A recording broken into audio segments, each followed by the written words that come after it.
আল্লাহ, মাশাআল্লাহ। এই যে আমার ছেলে, এই যে অ্যাকোয়ারিয়াম পুকুরের ভিতরে আমিও আছি। এই যে ছোট্ট একটি পকেট গেট করেছি, আপনারা দেখতে পাচ্ছেন।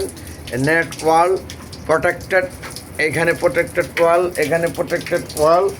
এই দুই সাইডে দিয়েছি আমরা একদম প্লেন করে ঢেকে, এবং অন্য দুই সাইডে ওজন কমানোর সাথে নেট ওয়াল দিয়েছি। এই যে এক সাইড, এক সাইড। আমার ছেলে পানি দিচ্ছে পুকুরে, পুকুরে পানি দিচ্ছে। এখন আমরা পুরো পুকুর ভরে ফেলবো। এই যে একটি পকেট গেট সিকিউরিটির জন্য, এটা তালা মেরে রাখবো। এবং আমরা এই পুকুরে ভরে পানি দিয়ে এখানে ভিজাইতেছো তো আপনারা, তুমি তো ভিজা দিতেছো। সুবহানাল্লাহ, তো ঠান্ডা লাগবে তো। তাহলে তুমি কোথাও আসো, দাও পুরা ভিজে কোথাও আসো।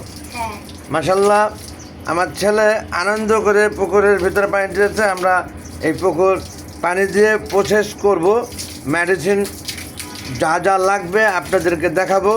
আমরা তা দিয়ে এটা 72 ঘন্টা রেখে তারপরে আবার ওয়াশ করে এরপরে আমরা নতুন করে পানি দিয়ে মাছ ছাড়বো। অনেক ধন্যবাদ বন্ধুগণ, আপনারা যারা দেখলেন সময় নষ্ট করে। Thanks all. এই যে পুকুরে পানি ভরা শুরু হয়ে গেছে। মাশাআল্লাহ। এই যে এই পাইপ দিয়ে পানি আসছে গড় করে। এই যে থ্যাংক ইউ ভেরি মাচ।